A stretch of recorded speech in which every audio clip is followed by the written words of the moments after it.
Alguns pais gostam de ser a sombra do filho, acompanhá-lo em tudo que é lugar e ver tudo que ele está fazendo, mas não dá para fazer assim. Nós sabemos que nossos filhos saem da nossa vista e a gente não consegue ter esse controle completo e total sobre eles. Mas você entende essa imagem aqui? A imagem aqui é de um Deus que está tão perto de nós, que ele se confunde com a nossa própria sombra. A sombra é a manifestação desse cuidado presente que nos persegue, que nos protege e que está o tempo todo nos cercando. Veja, eu quando fui pastor em Volta Redonda, a gente foi muitas vezes almoçar na casa de vários irmãos, como eu já fiz aqui na igreja. E a gente ficou muito próximo de uma família amiga nossa, em que a gente passou a ir mais vezes nessa casa, e ficávamos lá muitas vezes. E havia um dos meninos na casa, chamado Lucas, que era pequenininho. E ele observava todos os comportamentos da gente, e brincava muito com os nossos comportamentos lá. E uma vez estava sentado na mesa, assim, jantando, e ele soltou uma pérola. Ele falou assim: olha, a minha mãe comentou aqui em casa que a tia Tânia fica que nem uma sombrinha atrás dela. Porque a Tânia tinha o hábito de ajudar a irmã a fazer as coisas, então ela ficava assim atrás dela, né? Quase que conduzindo e participando do trabalho. Então a esposa, a mãe da família lá, comentou olha, a Tânia fica que nem uma sombra atrás de mim. E aí o menino achou que era adequado na hora da mesa, do almoço, do jantar, comentar assim: olha, a Tânia parece uma sombrinha aqui atrás da minha mãe. Então eu queria que você guardasse essa imagem. Você vai ter uma sombrinha te seguindo. Uma sombrinha. Essa sombra é o próprio Deus. Deus estará, ao longo desse ano de 2016, como uma sombra no teu encalço. Essa é a sombra que só traz benefícios para nós. E veja, quando é que essa sombra vai funcionar? Ela tem prazo de validade. O salmista está preocupado com isso também. Ele diz assim: de dia não te molestará o sol, nem de noite a lua. Essa proteção de Deus, sendo a sombra do seu povo, estará garantida no sol do meio-dia, mas na noite mais escura. Não há a menor possibilidade da gente não enfrentar esse cuidado, esse guardar de Deus nos termos da sombra, que não contemple o dia e que também não contemple a noite. Porque ele está preocupado com o seguinte, irmãos: mas se a sombra só tem sombra quando tem sol, e quando o sol for embora, então a sombra vai desaparecer e o cuidado dele vai desaparecer também? Não, porque de dia não te molestará o sol, nem de noite a lua. Portanto, a segunda questão que ele coloca como resposta é: Deus estará tão perto de você como a sua própria sombra. Isso aqui é evangelho, né, irmão? Porque agora quando você olhar para a sua sombra, você lembrará que ela é uma ilustração, uma metáfora do cuidado, da proteção, do perseguir de Deus, cuidando, protegendo e sustentando o seu povo. Mas há uma terceira resposta, e eu termino com ela. É que ele diz assim ainda: não apenas esse Senhor, Criador dos céus e da terra, está alerta para abençoar, ele protege, não dorme nem dormita, ele está tão perto de você como a sua própria sombra. Ele também garante proteção completa e definitiva para o seu povo. Olha o que é dito no verso 7 e no verso 8. O Senhor te guardará de todo mal. Guardará a tua alma. O Senhor guardará a tua saída e a tua entrada, desde agora e para sempre. Irmão, deixa eu fazer uma pergunta para você. Existe alguma chance, com base no que está escrito nesse texto, de algum mal nos atingir, de algum mal nos afligir, de algum mal nos derrubar de maneira plena e completa? Existe essa chance, irmão? Não, porque o texto diz assim: o Senhor te guardará de todo mal. Todo mal. E veja, a última coisa que esse personagem está dizendo para o salmista é o seguinte: Esse Deus garante proteção completa e definitiva para aqueles que são alcançados pela proteção dele. Veja, aqui não entenda mal essa expressão. Quando o texto está dizendo assim, ele guardará de todo mal, significa então dizer que a gente vai ser colocado numa redoma, uma redoma de vidro, de maneira que nada de mal possa nos acontecer, nada desagradável possa nos acontecer, nenhuma perda, nenhum fracasso, nenhuma dissabor na vida vai nos acontecer? Obviamente que não. E quem garante isso para você é um baita mentiroso. Quem garante isso para você não está dizendo isso em nome de Cristo. Eu até fiquei pensando nisso esses dias. Cadê os profetas que no ano passado disseram para nós que esse ano de 2015 seria o ano da colheita? Cadê os profetas que disseram ano passado que o ano de 2015 seria o ano da fartura financeira, da vitória? Eu não vi nada disso, irmão. Eu vi foi gafanhoto comendo todo mundo. Eu vi muito problema sendo atravessado pela vida da igreja. Muitos irmãos perdendo emprego, falindo com as suas empresas, passando por dificuldades financeiras. Vi muita gente tendo problema. Então aquelas profecias não foram dadas por Deus, nenhuma delas. Porque elas estão baseadas numa leitura equivocada, superficial, falsa da realidade. O salmista não está dizendo aqui que a gente está protegido de experimentar o mal. Não! Ele está dizendo aqui que Deus vai nos preservar, tornando, quando necessário, esse mal em bem para nós.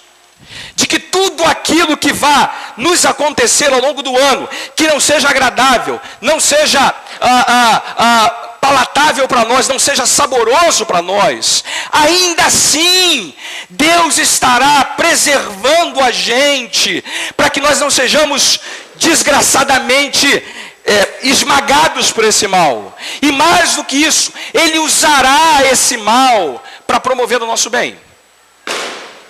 Portanto, ele está dizendo o seguinte: aconteça o que me acontecer nessa jornada, aconteça o que me acontecer nessa jornada, venha o que vier nessa jornada, eu sei que o meu Deus estará me guardando, me preservando e usando até os males que eu vier a experimentar para promover o meu bem. E ele dá uma garantia ainda mais intensa disso. Ele guardará dessa maneira a tua saída e a tua entrada. É como se ele dissesse assim: mas tá bom, Deus vai me guardar na ida para Jerusalém e na volta Ele guarda também. Não tem chance dele me guardar só em metade do trajeto. Ele me guarda desde agora para sempre. Desde agora até o último dia da minha vida, desde agora e até toda a eternidade. Ele me guarda em 2016, 2017, 2018, 2019, 2072, 2075, e eu estou aqui até 2080. Ele me guarda desde agora e para sempre. Irmãos, eu quero garantir para você uma coisa. Eu não sei o que Deus tem preparado para você nesse ano que estamos iniciando, não sei. Mas uma coisa eu sei: de onde virá o socorro?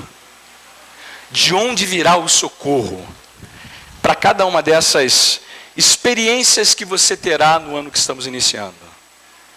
E o socorro vem do Senhor, que fez os céus e a terra. Olha, o que isso tem a ver com a ceia do Senhor? Eu faço esse link para a gente poder ceiar. Quem é o Senhor que se revela assim ao salmista no Salmo 121? Quem é esse Senhor?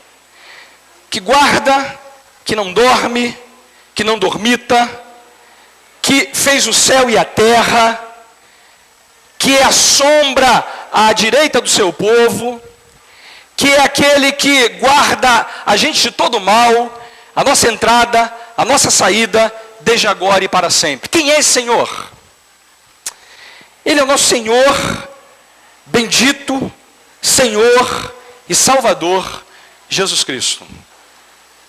Quando nós comemos do pão e bebemos do cálice diante dele, nós nos alimentamos dessa proteção que ele nos oferece por graça, irmãos. Eu vou fazer aqui a leitura de Romanos capítulo 8, para você perceber como esse texto do Salmo 121 é, de uma certa maneira, a aplicação vivencial, experimental, daquilo que a Escritura nos garante em Romanos capítulo 8, do verso 28 até o verso número 39. Romanos capítulo 8, do verso 28 até o verso número 39.